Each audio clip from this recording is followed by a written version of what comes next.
الیوم نختم علی افواہہم وتکلمنا ایدیہم وتشہد ارجلہم بما کانوا یکسبون۔ ترجمہ، آج کے دن ہم ان کے منہوں پر مہر لگا دیں گے اور ان کے ہاتھ ہم سے بیان کریں گے اور ان کے پاؤں گواہی دیں گے اس کے بارے میں جو کچھ یہ کرتے رہے تھے۔ اللہ اکبر! ہمارے وجود میں سے یہ اعضاء گواہی دیں گے، ہاتھ بولے گا بندے نے کیا اعمال کیے تھے، پیر کلام کرے گا کہ بندے نے کیا اعمال کیے تھے، اور اعضاء کا ذکر بھی آتا ہے۔ سورہ حامیم السجدہ میں پڑھیں گے انشاءاللہ تعالی ہم کے ذکر آئے گا، آنکھ، کان اور کھال یہ بھی گواہی دیں گے۔ اور سورہ نور میں ذکر آتا ہے کہ یہ سورہ نور کی آیت 24 میں کہ زبان بھی گواہی دے گی بندے کے خلاف۔ اللہ تعالی ہم سب کے حساب کو آسان فرمائے۔ ناظرین کرام، ایک ہی آیت کا انتخاب کیا گیا تھا سورہ یاسین میں سے جس کا مطالعہ آپ کے سامنے رکھا گیا۔ اب حسب معمول سورت کے اختتام پر اوامر و نواہی کا بیان، پہلے اوامر یعنی ڈوز کا بیان، وہ آیات جو 23 پارے میں سورہ یاسین کی شامل، ان میں جن باتوں کے کرنے کی توجہ دلائی گئی، جو احکامات ہیں یا جو باتیں مطلوب ہیں، ان کا تذکرہ کریں گے۔ پہلے اوامر کا بیان، اللہ ہی کی عبادت کرنا، آیت نمبر 22، اللہ کا شکر ادا کرنا، آیت نمبر 35، اللہ کے دیے مال میں سے خرچ کرنا، آیت نمبر 47۔ اللہ ہی کا دیا ہے، اللہ ہی کی عطا ہے، خرچ کرو تو اترانا مت، اسی کو لوٹا رہے ہو، تمہارا ہے کیا کمال، اللہ اکبر۔ اور آیت نمبر 83، اللہ کی تسبیح کرنا، اس کی تلقین کی گئی ہے، اللہ میں توفیق عطا فرمائے۔ اس کے بعد نواہی کا ذکر کریں گے، سورہ یاسین کی وہ آیات جو 23 پارے میں، ان میں آنے والے نواہی یعنی ڈونٹس کا بیان، جن کاموں سے منع کیا گیا ہے، جن کاموں سے ہمیں بچنے کی تلقین ہے، اس کا تذکرہ۔ اللہ کے سوا کسی اور کو معبود بنانا، آیت نمبر 23، رسولوں کا مذاق اڑانا، آیت نمبر 30، معاذ اللہ، آیات الہی سے اعراض کرنا، آیت نمبر 46، شیطان کی عبادت کرنا، آیت نمبر 60، مرنے کے بعد زندگی کا انکار کرنا، آیت نمبر 78۔ اللہ تعالیٰ ان سارے کاموں سے، برے کاموں سے ہم سب کو بچنے کی توفیق عطا فرمائے۔ ناظرین کرام، الحمدللہ سورہ یاسین کے تعلق سے جو گفتگو تھی وہ مکمل ہوئی۔ اب آگے چلتے ہیں اگلی سورت سورہ صافات کی طرف۔ البتہ اگلی سورت کے آغاز سے قبل ان دونوں صورتوں کا باہمی ربط آپ کے سامنے رکھ دیتے ہیں، یعنی سورہ یاسین اور سورہ صافات کا باہمی تعلق۔ اس حوالے سے دو باتیں، سورہ یاسین میں بنیادی ایمانیات کا ذکر تھا، رسالت کا بیان بھی، توحید کا ذکر بھی اور آخرت کا تذکرہ بھی۔ سورۃ الصافات میں 9 انبیاء کرام کے واقعات کا ذکر ہے، 9 انبیاء اور رسول کا تذکرہ آیا اور ان کے واقعات سے سبق آموزی کا سامان جو ہمارے لیے کیا گیا ہے۔ ناظرین کرام، اب آغاز کرتے ہیں سورۃ الصافات کا اور اس کے مضامین کا تجزیہ، اوور ویو کی صورت میں پہلے آپ کے سامنے رکھتے ہیں۔ پہلی 10 آیات توحید باری تعالیٰ اور اس کے دلائل کا بیان، آیات 11 تا 74 ایمان بالآخرت، بڑا تفصیلی بیان آخرت کے تعلق سے بھی ہے۔ آیات 75 تا 148 انبیاء پر عنایات ربانی اور 9 انبیاء اور رسول کا ذکر آئے گا اس صورت میں الحمدللہ۔ آیات 149 تا 166 مشرکین مکہ کے شرک کی نفی، اور آخر میں آیات 167 تا 182 مشرکین مکہ کی محرومی، اس کا تذکرہ ہے۔ 182 آیات ہیں لیکن چھوٹی چھوٹی آیات ہیں سورہ صافات میں، البتہ یہ تو ہے مضامین کا ایک اوور ویو یا تجزیہ۔ اب آیات کا جائزہ آپ کے سامنے رکھتے ہیں، سورہ صافات کی آیات کا آیت بآیت تجزیہ آپ کے سامنے رکھا جا رہا ہے۔ سب سے پہلی 5 آیات ذکر ہے کہ تعلیمات وحی کا حاصل عقیدہ توحید۔ سارے پیغمبروں کی دعوت کا بنیادی نقطہ کیا تھا؟ ایک اللہ کو مانو، اس کی عبادت کرو، اس کے ساتھ کسی کو شریک نہ کرو۔ آیات 6 تا 10 وحی کی حفاظت، اللہ تعالیٰ نے جب بھی وحی کا نزول فرمایا اس کی حفاظت فرمائی، اور جنات میں سے اچکنے کی کوشش کرتا تو ذکر آتا ہے قرآن حکیم میں کئی مقامات پر ان کو ستارے یا شہاب ثاقب کہیں وہ مارے جاتے ہیں۔ آیات 11 تا 19 کیا خالق ارض و سما انسان کو دوبارہ زندہ نہیں کر سکتا؟ مشرکین کو شبہات تھے تو بتایا جا رہا ہے جس اللہ نے اس پوری کائنات کو پیدا کیا، زمین و آسمان کا جو خالق ہے، اس کے لیے تمہارے جیسے انسانوں کو دوبارہ پیدا کرنا کیا مشکل ہے۔ آیات 20 تا 26 میدان حشر کا ایک منظر، وہاں کی پیشی، وہاں کی ہولناکیاں، اس کا ذکر قرآن نے جا بجا کیا، اس مقام پر بھی ہوا ہے۔ آیات 27 تا 34 دنیا دار لیڈروں کا اپنے پیروکاروں کو کورا جواب، صاف جواب دے دیں گے، جن کے لیے ہٹو بچوں کی صدائیں لگائی گئیں، جن کی آنکھیں بند کر کے تقلید اور پیروی کی گئی، کل وہ صاف انکاری ہو جائیں گے، اپنے پیروی کرنے والوں سے کہیں گے، فالوورز سے کہیں گے تم اندھے کیوں بنے رہے، تم آگے بڑھ کر حق کو قبول کرتے۔ یہ جھگڑا بڑوں اور چھوٹوں کا کم از کم 6 مرتبہ قرآن میں نقل کیا گیا ہے۔ پھر آیات 35 تا 39 گستاخان رسول صلی اللہ علیہ وآلہ وسلم پر اللہ کا غضب، ایسے لوگوں سے نمٹنے کے لیے اللہ ہی کافی، اور اللہ کا غضب بھڑکتا ہے اللہ کے رسول علیہ السلام کی شان میں گستاخی کرنے والوں کے لیے۔ آیات 40 تا 49 اہل جنت پر اللہ کی عنایات، جنت کی نعمتوں کا تذکرہ ہوا۔ آیات 50 تا 57 اہل جنت کا باہمی مکالمہ، ایک دوسرے سے خوش کلامی کر رہے ہوں گے، خوش گپیاں بھی کر رہے ہوں گے، اور اس بات پر خوش ہوں گے کہ دنیا میں جو زندگی بسر کی وہ بامقصد زندگی بسر کی اور شر اور فتنوں سے محفوظ رہے اللہ کی توفیق سے۔ آیات 58 تا 61 مقابلے کا اصل میدان، حصول جنت کے لیے کوشش۔ دنیا تو عارضی فانی چند روزہ ختم ہو جائے گی، کتنا ہی بنا لیا جائے، جمع کر لیا جائے، جب 2 فٹ نیچے گئے قبر میں سارا پڑا رہ گیا باہر۔ تو اصل میدان مقابلے کا جنت کا حصول، وہ جنت جو ہمیشہ کے لیے اور جس کی نعمتیں بھی ہمیشہ رہیں گی، ختم ہونے والی نہیں ہیں۔ آیات 62 تا 68 جہنمیوں کا برا حال اور ان کے لیے مختلف عذابوں کا ذکر ہے۔ آیات 69 تا 74 جہنم میں جانے کا سبب گمراہ باپ دادا کی پیروی، باپ دادا کی اندھی پیروی کرنا۔ ایک وہ فور فادرز ہوں، آباء و اجداد ہو جو خیر پر ہیں، ان کی پیروی کی جائے گی، مگر وہ گمراہی پر میں مبتلا رہے، گمراہی پر اڑے رہے، پھر بھی آنکھیں بند کر کے ان کی اندھی پیروی کی جا رہی، تو یہ باپ دادا کی اندھی پیروی اور تقلید، یہ ہے جہنم میں جانے کا ایک اہم سبب جو سابقہ اقوام و کفار و مشرکین کے تعلق سے بار بار قرآن نے بیان کیا۔ آیات 75 تا 82 حضرت نوح علیہ السلام کی عظمت کا بیان، یہاں سے سلسلہ شروع ہو رہا ہے، اور جیسے کہ ذکر ہوا تھا 9 انبیاء اور رسول کا تذکرہ اس مقام پر سورہ صافات میں آیا ہے۔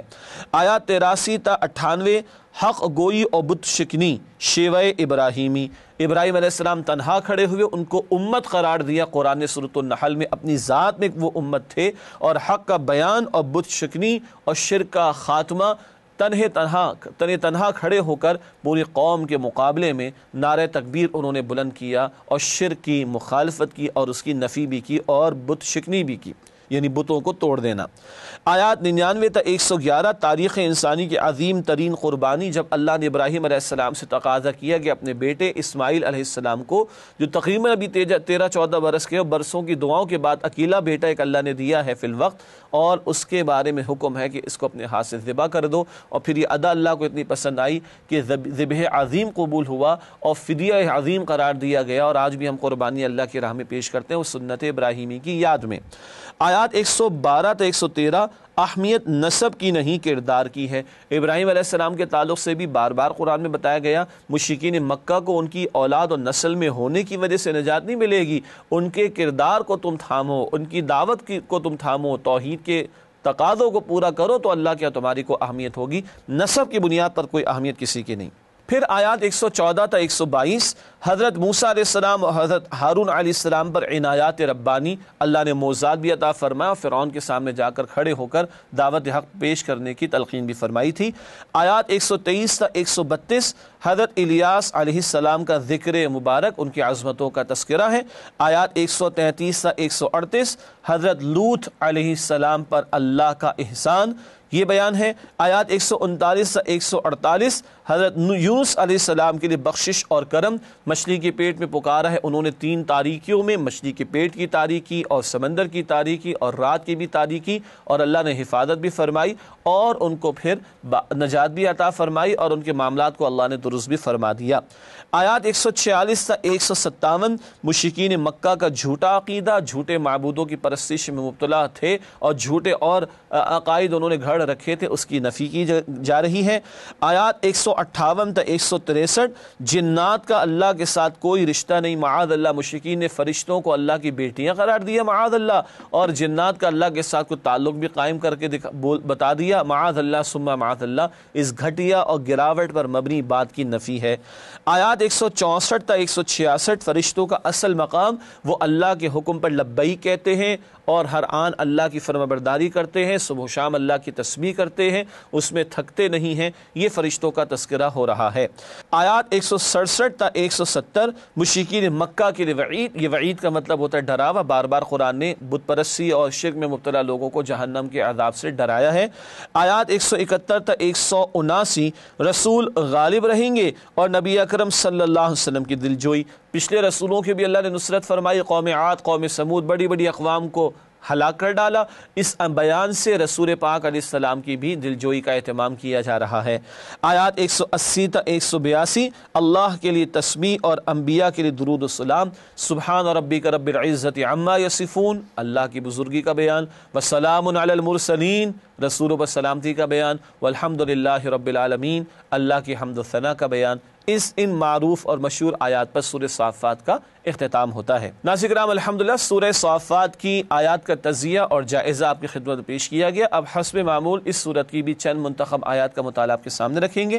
سب سے پہلے جن آیات کا انتخاب کیا گیا وہ ذبح عظیم کے حوالے سے آیات 102 تا 108، یہ بڑا پیارا مقام، بڑا قیمتی مقام، آئیے اس کا ترجمہ کرتے اور مختصر وضاحت بھی کریں گے انشاءاللہ تعالی۔ فلما بلغ معه السعي قال يا بني إني أرى في المنام أني أذبحك فانظر ماذا ترى قال يا أبت افعل ما تؤمر ستجدني إن شاء الله من الصابرين فلما أسلما وتله للجبين وناديناه أن يا إبراهيم۔ ترجمہ کرتے ہیں ان آیات کا۔ جب وہ یعنی اسماعیل علیہ السلام ان کے ساتھ دوڑنے کی عمر کو پہنچے تو ابراہیم علیہ السلام نے کہا کہ بیٹا میں خواب میں دیکھتا ہوں کہ تم کو ذبح کر رہا ہوں، تو تم بتاؤ کہ تمہاری کیا رائے ہے؟ انہوں نے کہا کہ ابا جان جو آپ کو حکم ہوا ہے وہی کیجئے، اللہ نے چاہا تو آپ مجھے صبر کرنے والوں میں سے پائیں گے۔ پھر جب دونوں نے حکم مان لیا اور باپ نے بیٹے کو پیشانی کے بل لٹا دیا تو ہم نے ان کو پکارا کہ اے ابراہیم علیہ السلام۔ اگلی آیات بھی آپ کے سامنے رکھیں گے، مگر تھوڑی سی وضاحت پہلے میں آپ کے سامنے کر دوں۔ 100 برس کے ہو گئے تقریباً ابراہیم علیہ السلام، اور تقریباً 13-14 برس کے ہوئے ہیں اسماعیل علیہ السلام۔ برسوں کی دعاؤں کے بعد ایک بیٹا اللہ نے عطا فرمایا۔ ظاہری اسباب کے اعتبار سے وہ بڑھاپے کا سہارا بننے لگا ہے، اور اللہ کہتے ابراہیم اپنے بیٹے کو ذبح کر دو۔ اللہ اکبر! خواب میں دکھایا۔ پیغمبر کا خواب بھی وحی پر مبنی ہوتا ہے، صداقت پر مبنی ہوتا ہے۔ بیٹے سے جو پوچھا کہ تمہاری کیا رائے ہے، اس لیے نہیں کہ حکم پر عمل نہیں کریں گے، نہ، بلکہ اس لیے کہ دیکھنا چاہ رہے تھے کہ بیٹے کی تربیت کس نہج پر ہوئی ہے۔ بیٹا بھی خلیل اللہ کا بیٹا، عرض کی کہ ابا جان جو حکم وہ عمل کیجئے، اللہ نے چاہا، سبحان اللہ، اپنے بلبوتے پر نہیں، اللہ نے چاہا تو آپ مجھے صبر کرنے والوں میں سے پائیں گے۔ اور باپ ذبح کرنے کو تیار، بیٹا ذبح ہونے کے لیے تیار، اور لفظ آیا اسلما، دونوں نے اسلام کی روش اختیار کر لی۔ کیا ہے اسلام؟ جب جب رب کا جو حکم آئے اس کے سامنے اپنے آپ کو سرنڈر کر دینا، جھکا دینا، دونوں تیار حکم پر عمل کے لیے، باپ ذبح کرنے کے لیے، بیٹا ذبح ہونے کے لیے، اس کی لفظ آیا اسلام۔ تو اللہ نے پکارا اے ابراہیم، کیا پکارا اللہ نے؟ آئی اگلی آیات کی طرف چلتے ہیں۔ قد صدقت الرؤیا انا كذلك نجزي المحسنین ان هذا لهو البلاء المبین وفدیناہ بذبح عظیم وترکنا علیہ فی الآخرین۔ ترجمہ، تم نے اپنا خواب سچا کر دکھایا، ہم نیکوکاروں کو ایسا ہی بدلہ دیا کرتے ہیں۔ بلا شبہ یہ سری آزمائش تھی، اور ہم نے ایک بڑا ذبیحہ اس کے فدیے میں دے دیا، اور ہم نے ان کا ذکر خیر بعد میں آنے والوں میں باقی رکھا۔ کیا پکارا اللہ نے؟ اے ابراہیم تم نے تو خواب کو سچ کر دکھا دیا۔ امتحان لینے والے رب نے روک دیا کہ اس سے زیادہ امتحان مطلوب نہیں ہے۔ ابراہیم تو چھری پھیرنے کو تیار، رب نے روک دیا ابراہیم اس سے زائد امتحان مقصود نہیں، دیکھنا یہ تھا کہ تم ہمارے بنتے ہو کہ نہیں۔ اور ابراہیم علیہ السلام نے بن کر دکھایا، اپنے بڑھاپے کے واحد سہارے کو اور اپنی زندگی کے اہم ترین ایسٹ کو ظاہری اسباب کے تحت کہوں ذبح کرنے کو تیار۔ یہ ہے قربانی۔ اور ذبح عظیم کیا ہے اور بعد میں جاری کرنا کیا ہے؟ آج جو ہم عید الاضحیٰ کے موقع پر قربانیاں کرتے ہیں، یہ ابراہیم علیہ السلام کی سنت کی یاد میں کہ آج اس جانور کی گردن پر ہمیں اختیار ملا تو ہم نے چھری پھیر دی۔ مطلوب کیا ہے؟ یہ گردن اللہ کی امانت ہے، اگر اس کے دین کا تقاضا ہو تو اس کو بھی اللہ کی راہ میں پیش کر دیا جائے۔ ان قربانیوں سے یہ حاصل ہونا چاہیے۔ اور ایک اور اہم بات، آج کل بڑی لاجک کی بات ہوتی ہے اور ایتھکس کی بات کی جاتی ہے۔ مجھے بتایا جائے، is it logical to slaughter your own son with your own hands?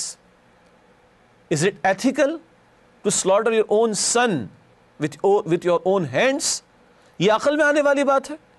Ethical standards پہ کہ یہ بات پوری اترے گی دنیا کے اخلاقیات کے معیار میں یا معیارات پر کہ باپ بیٹے کو اپنے ہاتھ سے ذبح کرے، وہ بھی بڑھاپے کا اکلوتا سہارا؟ لاجک نیچے ہے، ہماری ایتھکس یا ایتھیکل ویلیوز نیچے، اللہ کا حکم وہ ٹاپ پر رہے گا، رب کا حکم بتائے گا کیا لاجیکل ہے اور کیا نہیں، اور رب کا حکم بتائے گا کیا ایتھیکل ہے یا نہیں ہے۔ اللہ جذبہ وہی ابراہیم علیہ السلام کا، اسماعیل علیہ السلام کا کہ مسلم رہیں اور سب کچھ اللہ کی خاطر پیش کرنے کے لیے تیار رہیں۔ اللہ مجھے آپ کو ہم سب کو یہ جذبہ عطا فرمائے۔ السلام علیکم ورحمۃ اللہ وبرکاتہ۔ ناظرین کرام، پروگرام تعلیمات قرآن سیریز میں آپ کو خوش آمدید کہتے ہیں، اور وقفے سے پہلے سورہ صافات کے متعلقہ معاملہ مکمل ہوا تھا کسی درجے میں، اس کے بعد سورہ صاد کا آغاز ہوا چاہتا ہے۔ البتہ ہمیشہ کی طرح پہلے ربط صورت آپ کے سامنے رکھیں گے، پھر اگلی صورت کے مضامین کا تجزیہ آپ کے سامنے رکھا جائے گا۔ ربط صورت بیان کر رہے ہیں سورہ صافات اور سورہ صاد کے درمیان۔ سورۃ الصافات میں 9 انبیاء کرام کے واقعات کا ذکر تھا۔ سورہ صاد میں حضرت داؤد، سلیمان اور ایوب علیہم السلام کے عمدہ کردار اور چند انبیاء کی دعوت توحید کا ذکر ہے۔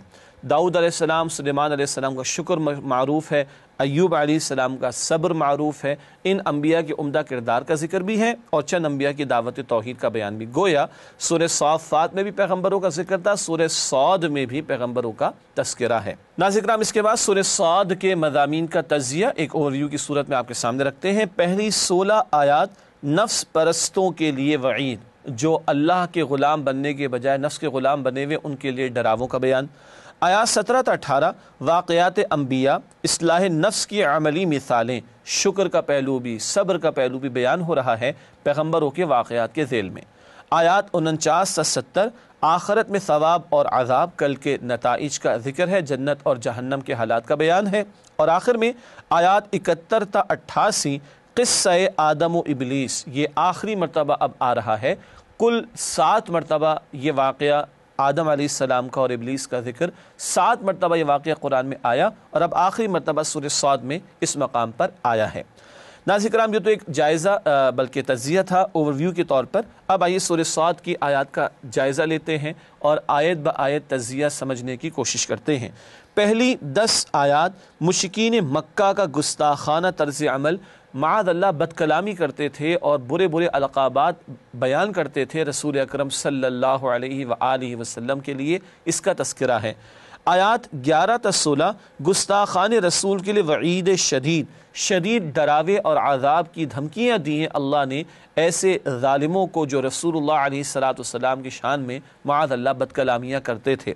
آیات 17 تا 20 اللہ کا فضل حضرت داؤد علیہ السلام پر، اللہ نے لوہے کو بھی ان کے ہاتھ میں نرم کیا اور بڑا پیارا لحن یعنی خوبصورت آواز عطا فرمائی جس میں وہ اللہ کی تسبیح کرتے، اور ان کو سن کر پرندے بھی وجد میں آ جاتے، پہاڑ بھی وجد میں آ جاتے اور وہ بھی اللہ کی تسبیح کرتے۔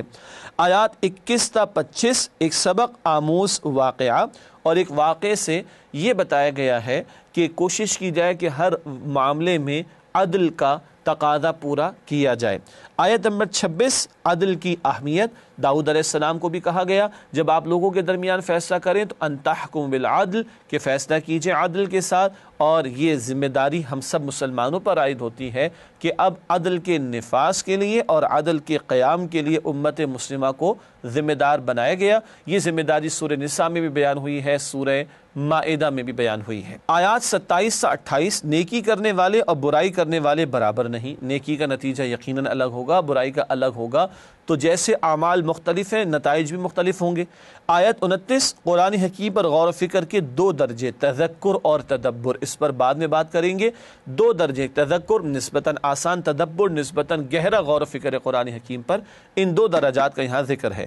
آیات 30 تا 32 حضرت سلیمان علیہ السلام کی مدح و تحسین، اللہ تعالیٰ نے ان کی تعریف بیان فرمائی، وہ اللہ کے شکر گزار بندے تھے، بہت بڑی بادشاہت اللہ نے ان کو عطا فرمائی مگر وہ اللہ کی شکر گزاری کیا کرتے تھے۔ آیات 33 سے 40 حضرت سلیمان علیہ السلام کے لیے اللہ کی عطائے بے بہا، ایسی بادشاہت عطا فرمائی کہ کسی کو عطا نہ ہوئی۔ اللہ نے پرندوں پر بھی جو ہے حکمرانی عطا فرما دی، جنات پر بھی حکمرانی عطا فرما دی، انسانوں پر تو تھی اور پرندوں کی بولیاں بھی اور جانوروں کی بولیاں بھی ان کو سمجھ آیا کرتی تھی، اور ان کا تخت تھا جو ہوا کے دوش پر چلتا تھا، اڑتا تھا۔ اللہ اکبر کبیرہ۔ آیات 41 تا 44 حضرت ایوب علیہ السلام کی آزمائش کا خاتمہ۔ برسوں وہ بیماری میں، جلد کی بیماری میں مبتلا رہے۔ مفسرین کی ایک رائے ہے کہ تقریباً 18 برس تک کا معاملہ ہوا، صبر کیا، رب سے دعا بھی کرتے رہے، اور اب اللہ نے ایک پانی سے غسل کی تلقین انہیں فرمائی، اور اس سے اللہ تعالیٰ نے ان کو صحت یابی عطا فرمائی۔ یوں ان کی آزمائش ختم ہوئی، البتہ صبر ایوب مشہور ہو گیا۔ آیات 47 سے 48 انبیاء کرام کا ذکر مبارک کہ اللہ نے انہیں خاص کر لیا تھا، اپنے لیے چن لیا تھا، اپنے لیے اور اپنی اور آخرت کی یاد کے لیے۔ آیات 49 سے 54 متقیوں کا عمدہ ٹھکانہ جنت اور جنت کی نعمتوں کا ذکر۔ اللہ ہمیں متقی بندوں میں اور جنت والوں میں شامل فرمائے۔ آیات 55 تا 58 سرکشوں کا ٹھکانہ جہنم اور اہل جہنم کے عذابوں کی کیفیات کا ذکر ہے۔ اللہ مجھے اور آپ کو، ہم سب کو جہنم کی آگ سے محفوظ رکھے۔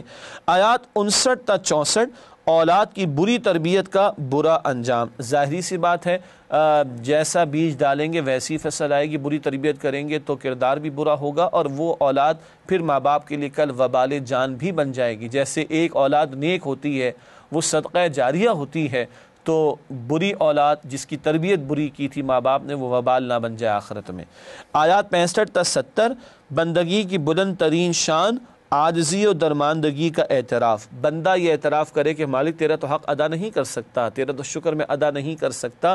یہ بندگی کی انتہا ہے کہ بندہ بندہ بنا رہے، مگر انکساری اور عاجزی ہو اور اعتراف ہو کہ مالک تیرا شکر ادا کرنا، تیری بندگی کرنا میرے بس میں نہیں ہے کہ میں اس کا حق ادا کر سکوں۔ اس کے بعد آیات 71 تا 74 عظمت انسان۔ اس مقام پر اللہ تعالیٰ نے بہت خوبصورت بات عطا فرمائی، خلقت بیدی۔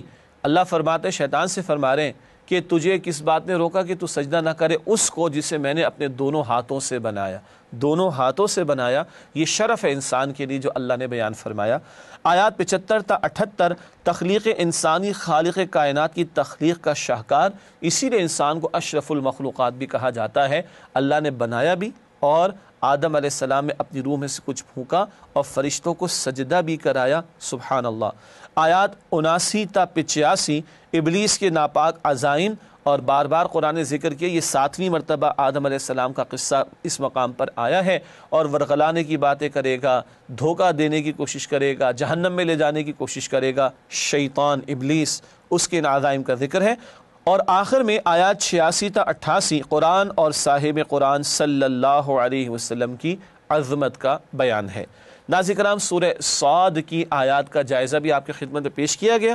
اب چلتے ہیں اس سے آگے بڑھ کر اگلی بات کی طرف، اور وہ ہے چند منتخب آیات کا مطالعہ۔ سورہ صاد کی چند آیات کا انتخاب کیا گیا۔ سب سے پہلے آیت نمبر 26، خلافت اور نفاذ عدل۔ ارشاد ہوا، یا داؤد انا جعلناک خلیفۃ فی الارض فاحکم بین الناس بالحق ولا تتبع الہوی فیضلک عن سبیل اللہ۔ ترجمہ، اے داؤد، ہم نے تمہیں زمین میں خلیفہ بنایا ہے، تو تم لوگوں کے درمیان حق کے ساتھ فیصلے کیا کرو، اور خواہش کی پیروی نہ کرنا کہ وہ تمہیں اللہ کے راستے سے دور کر دے گی۔ پہلی بات، خلیفہ بنایا گیا داؤد علیہ السلام کو، اور ختم نبوت کے بعد اب یہ خلافت کی ذمہ داری اجتماعی ہو گئی اور امت مسلمہ کے کاندھوں پر ہے۔ اب امت نے خلافت والی ذمہ داری ادا کرنی ہے، اللہ کا نمائندہ بن کر اس کے دین کے تقاضوں پر عمل بھی کرنا اور اس کے دین کو نافذ بھی کرنا۔ یہ ہے خلافت کی ذمہ داری اجتماعی طور پر جب امت مسلمہ کے کاندھوں پر ہے۔ دوسری بات، جب بھی فیصلہ کیجئے لوگوں کے درمیان تو آپ حق کے ساتھ فیصلہ کیجئے۔ مراد ہے کہ اختیار جس کسی کے پاس، چاہے گھر میں ہو، دکان پر ہو، آفس میں ہو، ادارے میں ہو، عدالت میں ہو، ریاست میں ہو، جس کے پاس جہاں جہاں اختیار ہے وہ اختیار کو صحیح طور پر استعمال کرے اور فیصلے عدل کے ساتھ کرے، اور حقدار کو اس کا حق مل جائے اس کی کوشش کرے۔ البتہ یہ فرمایا کہ خواہش کی پیروی نہ کرنا۔ ظاہری بات ہے، داؤد علیہ السلام تو اللہ کے پیغمبر ہیں، ان کے ذریعے ہمیں سکھایا جا رہا ہے اللہ کے حکم پر عمل اور عدل کا فیصلہ کرنے میں کوئی شے رکاوٹ نہ بنے۔ ایسا نہ ہو کہ نفس کی خواہشات کی پیروی کرنے کے چکر میں تم عدل کا فیصلہ نہ کرو، اگر ایسا ہوا تو تم گمراہی میں جا پڑو گے۔ اللہ اس سے ہم سب کی حفاظت فرمائے۔ ناظرین کرام، اس کے بعد جس اگلی آیت کا انتخاب کیا گیا سورہ صاد کی آیت نمبر ہے وہ آیت نمبر 29، اور قرآن کریم پر غور و فکر کی دعوت دی جا رہی ہے۔ ارشاد ہوا، کتاب انزلناہ الیک مبارک لیدبروا آیاتہ ولیتذکر اولو الالباب۔ ترجمہ، یہ کتاب جو ہم نے آپ صلی اللہ علیہ وسلم پر نازل کی ہے بابرکت ہے، تاکہ لوگ اس کی آیتوں میں غور و فکر کریں اور تاکہ اہل عقل اس سے نصیحت حاصل کریں۔ یہاں دو درجات کا بیان ہے قرآن پر غور و فکر کے، ایک ہے لیدبروا تدبر اور ایک ہے لیتذکر تذکر۔ تذکر کیا ہے؟ یہ نسبتاً آسان، تدبر نسبتاً مشکل یا گہرا۔ ایک قرآن کا سادہ میسج اور پیغام اور ساری انسانیت کے لیے اوپن ہے، اور ایک قرآن کے اندر علم و حکمت کے موتی بھی ہیں، ہر دور کی رہنمائی کے لیے سامان بھی موجود ہے۔ تو جو آسان پہلو ہے وہ ہے تذکر۔ ایک آئل ٹینکر سمندر میں کہیں ڈوب گیا تو سمندر کی تہہ پر تو ہمیں آئل نظر آ رہا ہوگا، ایسے ہی کچھ ہوگا، لیکن اگر کسی کو موتی تلاش کرنے ہو تو وہ سمندر کی تہہ پر اوپر دکھائی نہیں دیتے، یعنی ساحل پر نہیں ملتے، بلکہ ڈیپ انٹو دی اوشن جانا پڑتا ہے موتی تلاش کرنے کے لیے۔ ایک قرآن کا سادہ پیغام ہے، کائنات کیوں بنائی گئی، کس نے بنائی اور کیوں تمہیں پیدا کیا گیا، سادہ مسائل زندگی کے، ان سوالات کے جوابات جا بجا قرآن میں ہیں۔ اور ایک ہے قرآن حکیم سے علم و حکمت کے موتی نکالنا، قرآن حکیم سے احکامات کا استنباط کرنا، انفر کرنا، اخذ کرنا، ہر دور کے تقاضوں کے لیے رہنمائی کو قرآن کی گہرائی میں اتر کر تلاش کرنا، یہ تدبر والا پہلو ہے، نسبتاً گہرا ہے۔ پہلا پہلو ہم سب کے لیے، میں بھی ایک عام مسلمان ہوں، آسان ہے، ترجمے سے آغاز ہونا چاہیے، تفسیر کا مطالعہ کرنا چاہیے، اہل علم سے بھی سیکھنا چاہیے۔ البتہ وہ جو تدبر والا پہلو، وہ اسپیشلائزیشن والا کام ہے، پھر آدمی زندگی لگائے کھپائے تو علم و حکمت کے موتی بھی اس کو ملتے چلے جائیں گے۔ البتہ یہ دو پہلو اپنی جگہ رہیں، ایک ہے تذکر، قرآن کے سرفیس پر جو آسان اس کی تعلیم اور ہدایت ہے اس کو حاصل کرنا، اور ایک ہے تدبر، نسبتاً گہرائی میں اتر کر غور و فکر کرنا، اس کی طرف یہاں پر اشارہ ہوا۔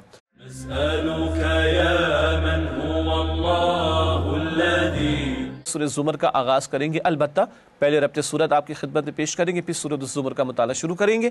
سورہ صاد کی تکمیل اور سورہ الزمر کا آغاز ہوا چاہتا ہے، آئیے ان دونوں کے درمیان جو ربط صورت اس کو سمجھیں۔ سورہ صاد میں کئی انبیاء کا ذکر کر کے تاریخی دلائل کا بیان تھا۔ سورۃ الزمر میں آفاق و انفس میں موجود دلائل کا ذکر کر کے دعوت توحید قبول کرنے کا مطالبہ اور شرک کا رد کیا گیا ہے۔ صاد میں تاریخی باتوں کا ذکر تھا، انبیاء کی دعوت کا ذکر تھا، قبول نہ کرنے والوں کے انجام کا بیان تھا۔ اب سورۃ الزمر میں آفاق یعنی کائنات میں، انفس ہماری جانوں میں اللہ کی معرفت اور اللہ کے تعارف کے حوالے سے جو دلائل ہیں ان پر غور و فکر کی دعوت دی گئی، اور پھر توحید کے تقاضے کو پورا کرنا، دعوت توحید کو قبول کرنا اور شرک سے بچنا، اس کا تذکرہ کیا گیا ہے۔ ناظرین کرام، اس کے بعد اب سورۃ الزمر کے متعلق آغاز کرتے ہیں۔ پہلے اس کے مضامین کا تجزیہ یعنی ایک اوور ویو آپ کے سامنے رکھیں گے۔ پہلی 8 آیات توحید باری تعالیٰ کا ذکر، پھر آیات 9 تا 37 اچھا اور برا کردار، ایک کمپیریزن یا کنٹراسٹ پیش کیا گیا ہے، پھر آیات 38 تا 52 مشرکین کے باطل نظریات کا رد کیا گیا ہے۔ اس کے بعد آیات 53 تا 63 اللہ کی طرف پلٹنے کا بیان، رجوع الی اللہ، بات کریں گے اس پر، البتہ یہ گفتگو اگلے پارے میں انشاءاللہ ہمارے سامنے آئے گی، پارہ نمبر 24 میں۔ آیات 64 تا 66 باطل کے ساتھ سمجھوتے کی زہردار نفی، کوئی کمپرومائز نہیں ہوگا باطل کے ساتھ۔ آیات 67 تا 75 احوال قیامت، کل کے نتائج کا بیان، کس طرح جنت والے جنت کی طرف لے جائے جائیں گے، جہنم والے جہنم کی طرف لے جائے جائیں گے، اس صورت کے آخر میں بتایا گیا۔ البتہ اس صورت کی تکمیل 24 پارے میں جا کر ہوگی انشاءاللہ تعالی۔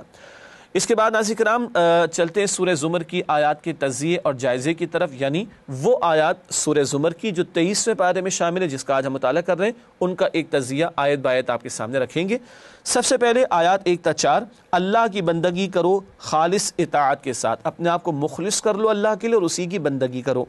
آیات 5 تا 6 اللہ کی قدرت تخلیق کے مظاہر، کس کس طرح گونا گو اللہ کی صناعی اور تخلیق زمین و آسمان میں، اس کا تذکرہ ہوا۔ آیات 7 تا 8 انسانوں کی ناشکری، خالق اللہ ہے، رازق اللہ ہے، مالک اللہ ہے، نعمت اللہ کی استعمال کرتے ہیں مگر اللہ کا کفر کر بیٹھتے ہیں یا ناشکری کرتے ہیں۔ آیت نمبر 9 علم کی فضیلت کا بیان، علم رکھنے والے اور علم نہ رکھنے والے برابر نہیں ہو سکتے۔ آیت نمبر 10 تقوی کے ثمرات کا بیان، اللہ کی رضا بھی ملتی ہے اور جنت بھی متقین کے لیے اللہ کا وعدہ ہے۔ آیات 11 تا 16 اللہ کی بندگی کرنے کا تاکیدی حکم۔ آیات 17 تا 20 اچھا اور برا کردار، ایک اللہ کا فرمانبردار ایک اللہ کا نافرمان، اعمال مختلف ہیں تو نتائج بھی مختلف ہوں گے۔ آیت نمبر 21، انسانوں کی زندگی کھیتی کی مانند ہے، بارش برستی ہے اور فصل لہلانا شروع ہو جاتی ہے، اگ کر پھر چورا چورا ہو جاتی ہے۔ بچہ دنیا میں آتا ہے، جوان ہوتا ہے، لہلانا شروع ہو جاتا ہے اور اس کے بعد بڑھاپا آتا ہے، ختم ہو گیا، مٹی میں چلے گئے۔ ایک فرق کے ساتھ فصل چورا چورا ہو گئی، معاملہ ختم، بندہ مٹی میں چلا گیا، معاملہ ختم نہیں، کل اللہ کے سامنے جواب دہی کے لیے پیش ہونا ہے۔ آیت نمبر 22، نور ہدایت کیا ہے؟ اللہ کی وحی جو پیغمبر اسلام صلی اللہ علیہ وسلم لے کر آ رہے ہیں۔ جو دل میں سچی طلب و تڑپ رکھے گا اس کا دل نور ایمان سے، نور وحی سے منور ہو جائے گا۔ آیت نمبر 23، عظمت قرآن کا بیان کہ جب اس کلام کی تلاوت ہوتی ہے تو ایمان والے کانپ اٹھتے ہیں اور ان کے رونگٹے بھی کھڑے ہو جاتے ہیں، البتہ پھر ان کو اللہ اطمینان اور سکون بھی عطا فرماتے ہیں۔ ایک اس قرآن کے جلال کا پہلو ہے، کانپ اٹھتے ہیں دل، ایک اس کے جمال کا پہلو ہے کہ انسان نرم ہو جاتا ہے اس کا دل اور اس کو اطمینان و سکون میسر آتا ہے۔ آیات 24 سے 26 گمراہوں کا بدترین انجام بیان ہوا ہے۔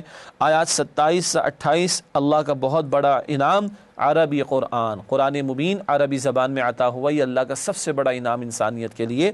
آیت نمبر 29، توحید کا تصور ایک بہت بڑی نعمت ہے۔ ایک وہ شخص ہے کہ جو ایک کا غلام نہیں ہے بلکہ اس کا بھی ہے، اس کا بھی کئی مالک ہیں اس کے، اور ایک وہ ہے جو ایک ہی کا غلام ہے۔ کس کی زندگی آسان ہے؟ جس کا ایک ہی آقا ہے۔ تو توحید بہت بڑی نعمت ہے، جو ایک کا ہو گیا باقی سب سے آزاد ہو جائے گا۔ وہ ایک سجدہ جسے تو گرا سمجھتا ہے، 1000 سجدوں سے دیتا ہے آدمی کو نجات۔ آخر میں آیات 30 سے 31 مخالفین کے ساتھ کشمکش عارضی ہے، بالآخر حق باطل پر غالب آ کر رہے گا۔ آخری آیات میں نے اس لیے کہا کہ اس مقام پر آ کر یہ 23ویں پارے کا اختتام ہوتا ہے۔ ناظرین کرام، اس کے بعد سورۃ الزمر کی چند منتخب آیات کا مطالعہ آپ کے سامنے رکھیں گے۔ سب سے پہلے آیات 2 تا 3، اطاعت اللہ ہی کا حق ہے۔ ارشاد ہوا، انا انزلنا الیک الکتاب بالحق فاعبد اللہ مخلصا لہ الدین الا للہ الدین الخالص۔ ترجمہ، ہم نے یہ کتاب آپ کی طرف حق کے ساتھ نازل کی ہے تو آپ اللہ ہی کی عبادت کریں، اسی کے لیے اطاعت کو خالص کرتے ہوئے۔ خالص عبادت اللہ ہی کے لیے ہے۔ اس سورہ زمر میں اللہ کی عبادت پر زور ہے، بار بار زور ہے۔ یہ توحید کا عملی تقاضا سورہ زمر میں آ رہا ہے، اطاعت اللہ کی، عبادت اللہ کی اور اسی کے لیے خالص کرتے ہوئے۔ اگلی آیت، آیت نمبر 7 کا انتخاب کیا گیا، شکر اور ناشکری کا بیان۔ ارشاد ہوا، ان تکفروا فإن اللہ غنی عنکم ولا یرضی لعبادہ الکفر وان تشکروا یرضہ لکم ولا تزر وازرۃ وزر اخری۔ ترجمہ، اگر تم ناشکری کرو گے تو یاد رکھو اللہ تم سب سے بے نیاز ہے اور وہ اپنے بندوں کی ناشکری پسند نہیں کرتا، اور اگر شکر کرو گے تو وہ اسے تمہارے لیے پسند کرے گا اور کوئی اٹھانے والا دوسرے کا بوجھ نہیں اٹھائے گا۔ نعمت اللہ کی استعمال کر تو شکر کرو، اگر ناشکری کرو گے تمہارا نقصان ہے، اللہ کا کوئی نقصان نہیں۔ شکر کرو گے فائدہ تمہارا ہے، اللہ کو کوئی فائدہ نہیں، اور آج اس کے بن کر نہ رہو، اس کے تقاضے پورے نہ کرو تو کل قیامت پہ تم پر بڑا بوجھ ہوگا، گناہوں کا، اور کل وہ بوجھ تم نے اٹھانا ہے، کوئی کسی دوسرے کا بوجھ نہیں اٹھائے گا۔ اس کے بعد آخری جس آیت کا مطالعہ کریں گے انشاءاللہ تعالی، انتخاب جس آیت کا کیا گیا، سورہ زمر کی آیت نمبر 23، عظمت قرآن کریم، اس کا تذکرہ۔ ارشاد ہوا، اللہ نزل احسن الحدیث کتابا متشابہا مثانی تقشعر منہ جلود الذین یخشون ربهم ثم تلین جلودهم وقلوبهم الى ذکر اللہ ذلک ھدی اللہ یہدی بہ من یشاء ومن یضلل اللہ فما لہ من ہاد۔ ترجمہ، اللہ نے بہترین کلام نازل فرمایا جو ایسی کتاب ہے کہ جس کی آیتیں باہم ملتی جلتی اور دہرائی جاتی ہیں، جس سے ان کے رونگٹے کھڑے ہو جاتے ہیں جو اپنے پروردگار سے ڈرتے ہیں، پھر ان کے جسم اور دل نرم ہو کر اللہ کی یاد کی طرف متوجہ ہو جاتے ہیں۔ یہی اللہ کی ہدایت ہے، وہ اس سے جس کو چاہتا ہے ہدایت دیتا ہے، اور جس کو اللہ گمراہ کرے اس کو کوئی ہدایت دینے والا نہیں۔ یہ آیت نمبر 23 کا ترجمہ عظمت قرآن کا بیان ہے اس مقام پر، اور اللہ سبحانہ و تعالی نے قرآن کے جلال اور جمال کو بھی بیان کیا ہے، اس سے رونگٹے کھڑے ہو جاتے ہیں۔ البتہ یہی کلام سکون قلب بھی عطا کرتا ہے، جیسے پہلے بھی ذکر ہوا۔ اللہ اس قرآن مبین سے ہمیں ہمارے تعلق کو مزید مضبوط کرنے کی توفیق عطا فرمائے۔ پروگرام کے بالکل آخر میں ایک حدیث مبارک آپ کی خدمت میں پیش کریں گے، فرمان نبوی صلی اللہ علیہ وآلہ وسلم۔ قرآن کے ماہر کا درجہ تو معزز، وفادار اور فرمانبردار فرشتوں کا ہے ہی، رہا وہ شخص جو قرآن کو پڑھتے ہوئے اٹکتا ہو اور اس کے لیے زحمت و مشقت اٹھاتا ہو تو اس کے لیے دوہرا اجر ہے۔ یہ روایت ہے بخاری اور مسلم شریف میں۔ اللہ تعالی ہمیں قرآن سے مزید مضبوطی عطا فرمائے۔ وآخر دعوانا ان الحمدللہ رب العالمین، والسلام علیکم ورحمۃ اللہ وبرکاتہ۔ نسألك يا من هو الله الذي